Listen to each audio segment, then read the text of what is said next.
दोस्तों, मेरा नाम मनीष है और मैं मुंबई के आईटी सेक्टर में जॉब करता हूँ। बचपन में ही अपने माता पिता को खो देने के कारण मेरे नाना नानी ने ही मुझे पाला है। मालपुर नाम के एक छोटे से गांव में मेरी जॉब मुंबई में लगने की वजह से मुझे वो गांव छोड़कर मुंबई में ही अपने एक मालिक के साथ रेंट पर रहना पड़ता था। करीब 6 महीने पहले मेरी दादी की डेथ हुई थी और शायद इसी दुख में हाल ही में मेरे दादा भी चल बसे थे, जिस चीज़ ने मुझे तोड़कर रख दिया और मैं जॉब से लीव लेकर गांव आ गया। मेरा दोस्त भी मेरे साथ गांव चलने के लिए तैयार हो गया, क्योंकि हम दोनों ऑफिस और घर में भी एक साथ ही रहा करते थे, तो हम दोनों की बहुत ही अच्छी जमती थी और मेरे इस दुख में उसने भी मेरे साथ गांव जाने का फैसला कर लिया था। मैं और मेरा दोस्त लक्ष्य मेरे गांव पहुंचे और इसके बाद मैंने अपने नाना का अंतिम संस्कार पूरा कर दिया। दोस्तों, मैं बहुत ही ज़्यादा दुखी में था, क्योंकि उनके सिवा मेरे पास कोई नहीं था जिसे मैं अपना परिवार कह सकूं। पर दोस्तों, होनी को कौन बदल सकता था, क्योंकि मैं मुंबई में रहता था और गांव का ये घर जो मेरे नाना मेरे लिए छोड़कर गए थे वो मेरे कोई काम का ही नहीं था। इसलिए मैंने उस घर को बेचने का फैसला कर लिया और गांव के कुछ लोगों से इस घर को बिकवाने की बात की। गांव में एक माननीय बुजुर्ग जिन्हें मैं अच्छे से जानता था, उनसे मैं अपने दोस्त के साथ मिलने गया और बोला, अरे चाचा, मुझे अपना घर बेचना है, कोई है जो मेरा गांव का घर खरीदे। इस पर उन्होंने जवाब दिया, बेटा पागल हो गए हो क्या, इस श्रापित गांव में कोई घर खरीदेगा? अरे लोग अपना घर यहाँ से बेच कर जाने की सोच रहे हैं और तुम बोल रहे हो कि यहाँ कोई तुम्हारा घर खरीद ले। हम दोनों उनकी बात सुनकर काफ़ी हैरान हो गए और मैंने उनसे पूछा, आपने श्रापित गांव क्यों कहा और लोग यहाँ से घर बेचकर क्यों जाने की सोच रहे हैं? तभी उन्होंने हमें बैठने को बोला और हम बैठ गए। फिर उसके बाद उन्होंने बोला, बेटा मनीष, तुम कई सालों से बोर्डिंग स्कूल और हॉस्टल में पढ़े हो, पर तुमने सोचा नहीं कि तुम्हारे नाना नानी जो तुमसे इतना प्यार करते हैं वो पढ़ाई के बहाने तुम्हें इस गांव से दूर क्यों रखते थे, क्योंकि यहाँ पर खतरा है। मेरा दोस्त मुझे घूरते हुए देखने लगा, पर मैं सिर्फ उसकी बातों पर ध्यान दे रहा था और मैंने उनसे बोला कि खतरा? कैसा खतरा? तभी उन्होंने बिना एक सेकंड सोचते हुए बोला, मौत का रेडियो। इस पर मेरे दोस्त ने बोला, मौत का रेडियो? भला ये क्या भला है? पर मैंने इसके बारे में सुन रखा था। पर दोस्तों, मैंने इसके बारे में सुन रखा था कि बहुत पहले एक रेडियो स्टेशन था जो बंद हो चुका था, मगर आज भी उस खंडर बिल्डिंग से वो रेडियो चलाया जाता है और जो भी उसे सुन लेता है वो कुछ ही दिनों के अंदर मर जाता है। तभी उस बूढ़े आदमी ने बताया कि ये बला नहीं, ये एक शराब है और किसी को भी नहीं मालूम कि उस रेडियो का राज क्या है और उस खंडर बिल्डिंग से सिग्नल कैसे आते हैं और सिर्फ रात के ही 3 बजे ही क्यों आते हैं, और जो भी उसे सुन लेता है उसकी रहस्यमय तरीके से मौत हो जाती है। इसलिए कोई भी इस गांव में या इसके आसपास के किसी भी गांव में नहीं रहना चाहता। इस पर मेरे दोस्त ने बोला, अरे क्या बकवास कर रहे हो? अब ये सुनकर उस बूढ़े चाचा को गुस्सा आ गया और बोला, बेटा तुम्हारी उम्र वालों को हर चीज़ बकवासी लगती है तो तुम खुद सुनकर देख लो, मगर अपने रिस्क पर, क्योंकि आज तक जिसने भी सुना है ना उसका अंजाम मौत ही रहा है। अब ये सुनकर मेरा दोस्त अंदर से तो डर रहा था, मगर हीरो बनने के लिए उसने बोला, अंकल मैं नहीं मानता इन सब चीज़ों को, और मैं आज रात को ही सुनूंगा और आपको कहानी भी सुनाऊंगा कि उस बकवास रेडियो में क्या बकवास बातें होती हैं। चाचा जी ने फिर गुस्से में बोला, हाँ सुनो बेटा, मरना है तो मरो, हमें क्या। मनीष के दोस्त तो इसलिए समझा रहे थे, बाकी तुम्हारी मर्जी। अब ये बोलकर वो खामोश हो गए और हम लोग वहाँ से चले गए। रास्ते में मैंने लक्ष्य से कहा, भाई तू पागल है क्या, क्यों बहस कर रहा था उस बूढ़े आदमी से? तभी उसने बोला, अरे भाई पागल मैं नहीं, पागल तो वो लग रहा था, वो कुछ भी अनाप शनाप बोल रहा था और तू सुन रहा था ना। तभी मैंने बोला, भाई मैंने भी ये सब बातें सुनी हुई हैं और मुझे भी यकीन है कि ऐसा यहाँ पर होता है। फिर उसने मुस्कुराते हुए कहा, चल तेरा यकीन आज तोड़ता हूँ, आज रात 3 बजे हम लोग उस बकवास से रेडियो को सुनेंगे। तभी मैंने बोला, कोई ज़रूरत नहीं है, मैं नहीं सुनूंगा, मैं ऐसा रिस्क नहीं ले सकता, क्या पता ये सब सच हो। तभी उसने हंसते हुए कहा, क्या तू भी पागल है यार, तुझे ये सब सच लग रहा है? अगर तू नहीं सुनेगा तो ऑफिस के अंदर मैं तुझे डरपोक मनीष के नाम से फेमस कर दूंगा। और फिर मैं अपने दोस्त लक्ष्य के इतना कहने के बाद मैं आखिर में मान ही गया और उस मौत के रेडियो को सुनने के लिए तैयार हो गया, मगर मैं बहुत ही ज़्यादा डर रहा था। मैं सो ही रहा था कि तभी लक्ष्य ने मुझे उठाया और बोला, रात के 3 बजने वाले हैं भाई, मैंने रेडियो ऑन रखा है, देखते हैं क्या होता है। तभी ठीक 3 बज गए और जहाँ 3 बजे से पहले कोई सिग्नल नहीं पकड़ रहा था वहाँ पर एक सिग्नल पकड़ने लगा, जिसमें एक बहुत ही अजीब और भारी आवाज़ वाला आदमी बोला, आज की कहानी लक्ष्य की कहानी है। ये सुनकर हम दोनों थोड़े हैरान हो गए और उस रेडियो में आगे उस आदमी ने बोला कि लक्ष्य, जो कि एक सॉफ्टवेयर कंपनी में काम करता है, वह अपने दोस्त के गांव घूमने के लिए आया है, मगर वो अर्थी में जाएगा। पहले तो उसका एक्सीडेंट होगा और फिर लक्ष्य, जो खुद को बहुत ही बहादुर समझता है, उसकी डर की वजह से हार्ट अटैक से मौत होगी। दोस्तों, इतना सुनकर मेरी और लक्ष्य हम दोनों की तो हालत बेहद ही खराब हो गई और मैंने उस रेडियो को उठाकर ज़मीन पर फेंक दिया, जिससे वो टूट गया। अभी मैं और लक्ष्य बहुत ही ज़्यादा डरे हुए थे।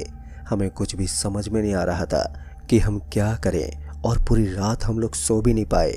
जैसे तैसे सुबह हुई और सुबह होते ही मैं और लक्ष्य उस बूढ़े चाचा के पास गए।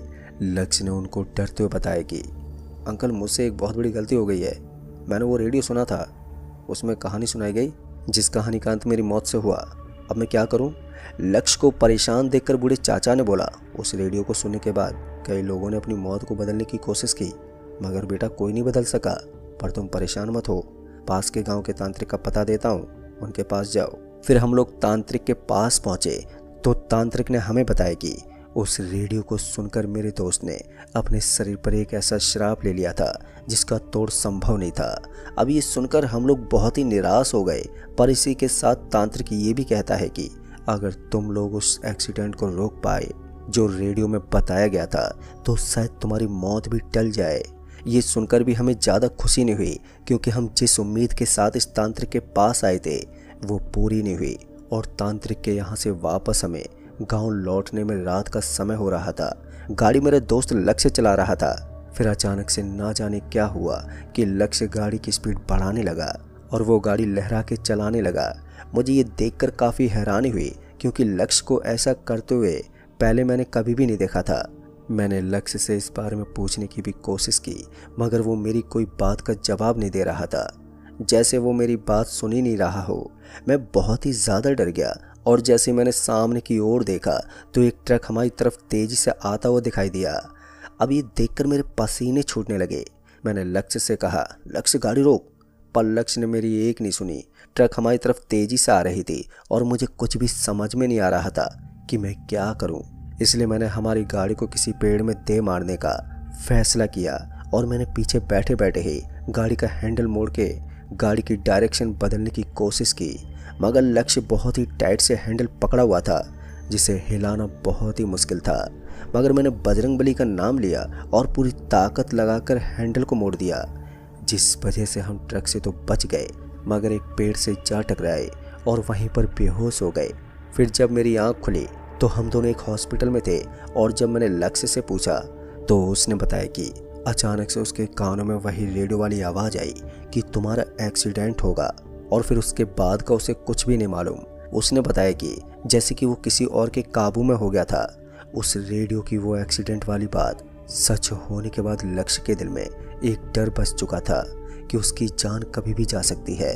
क्योंकि हमें ज़्यादा चोट नहीं लगी थी, इसलिए हम लोग अगली सुबह हॉस्पिटल से घर को निकल गए और घर पहुंचते पहुंचते हमें रात हो चुकी थी। फिर हम लोग खाना पीना करने के बाद एक साथ ही एक ही रूम में सो गए, लेकिन उस वक्त वो बहुत ही ज़्यादा डरा हुआ था, इसलिए मैं उसके साथ ही सो गया। फिर आधी रात में किसी के रोने की आवाज़ की वजह से जब मेरी आंख खुली तो मैंने उठ के देखा तो लक्ष्य मेरे बगल में नहीं था और वो रोने की आवाज़ मेरे बेड के नीचे से आ रही थी। फिर जब मैंने हिम्मत करके बेड के नीचे देखा तो वहाँ लक्ष्य रो रहा था। मैंने लक्ष्य से पूछा, भाई क्या हुआ? तो उसने हमारे रूम के गेट की तरफ इशारा किया और बोला, उस गेट के नीचे से कोई साया नज़र आ रहा है, वो साया मुझे मार देगा, भाई बचा ले मुझे।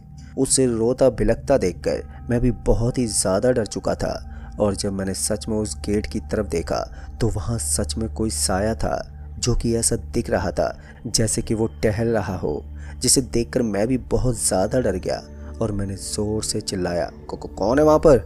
और उसी वक्त मैंने एक डंडा भी उठा लिया और गेट की ओर बढ़ा। पर जितना मैं गेट के करीब जा रहा था तो उतना वो साया मुझसे दूर जा रहा था और जब मैंने गेट खोला तो मुझे वहाँ पर कुछ भी नहीं दिखा। फिर वापस आकर मैंने लक्ष्य से कहा कि भाई वहाँ जो भी था वो जा चुका है, अब तू डर मत।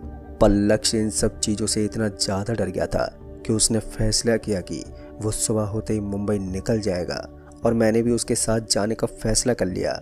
उस पूरी रात हम लोग सो नहीं पाए थे, क्योंकि जब भी लक्ष्य सो रहा था तो उसे वही रेडियो वाली आवाज़ सुनाई दे रही थी और उससे बार बार बोल रही थी कि तुम हार्ट अटैक से मरने वाले हो। फिर सुबह होते ही मैं और लक्ष्य मुंबई जाने के लिए निकल गए और अपनी ट्रेन पकड़ ली, क्योंकि वो ट्रेन एक छोटे से गांव से मुंबई जा रही थी। इसलिए उस ट्रेन में बिल्कुल भी भीड़ नहीं थी और उस ट्रेन के ज़्यादा स्टॉप भी नहीं थे, जिससे लोग उस ट्रेन में चढ़े। फिर शाम के वक्त लक्ष्य बाथरूम गया और थोड़ी देर के बाद वो बहुत ही डरी हुई हालत में भागता हुआ वापस आया। मैंने उससे घबरा कर पूछा कि भाई क्या हुआ? तो उसने बताया कि जब वो बाथरूम में था तो गेट के बाहर से उसे वही रेडियो वाली आवाज़ सुनाई दी और उसने बोला कि तू तू हार्ट अटैक से मरने वाला है, और फिर ज़ोर ज़ोर से हंसने लगा। अपने दोस्त की ऐसी हालत देखकर मैं यही सोच रहा था कि काश मैंने उस दिन उस रेडियो को उसे नहीं सुनने दिया होता तो आज ये सब नहीं होता। मैं ये सोच ही रहा था कि तभी अचानक से एक समोसा बेचने वाला ट्रेन में आया और हमारी सीट पर 2 समोसे रखकर बिना पैसे लिए जाने लगा। उसको ऐसा करते हुए देखकर हम दोनों ने एक दूसरे का चेहरा देखा कि तभी उससे पूछने के लिए हम लोग उसके पीछे गए तो वो ट्रेन के गेट के पास जाकर चलती ट्रेन से नीचे कूद गया, जिसे देखकर हम लोग बहुत ही ज़्यादा डर गए और डर के मारे हमारे रोंगटे भी खड़े हो गए और वापस से अपनी सीट पर चले गए। अभी हम लोग उस समोसे की ओर ही देख रहे थे कि तभी अचानक से हमें वो पेपर दिखाई दिया जिस पर समोसा रखा हुआ था। हमें उस पेपर पर लिखा हुआ दिखाई दिया कि लक्ष्य तू हार्ट अटैक से मरने वाला है। ये पढ़कर लक्ष्य की हार्ट बीट बेकाबू हो गई। ऐसा लग रहा था मानो उसे सच में हार्ट अटैक आने वाला हो। तभी मैंने किसी तरह उसे संभाला और पीने के लिए पानी दिया कि तभी अचानक से हमारी कोच की सारी खिड़कियां बंद हो गई और उन सब खिड़कियों में एक ही चीज़ लिखी हुई थी, लक्ष्य आज तू हार्ट अटैक से मरने वाला है। लक्ष्य अभी बहुत ही ज़्यादा डरा हुआ था कि तभी मैं और लक्ष्य जिस सीट पर बैठे हुए थे उसके नीचे से एक आवाज़ आई, और जिस तरफ से वो आवाज़ आई कि तभी हमने उस ओर देखा तो एक बहुत ही भयानक साया हमें वहाँ पर दिखाई दिया। वो देखने में ऐसा था जिसे मैं अपने शब्दों में आपको समझा भी नहीं सकता।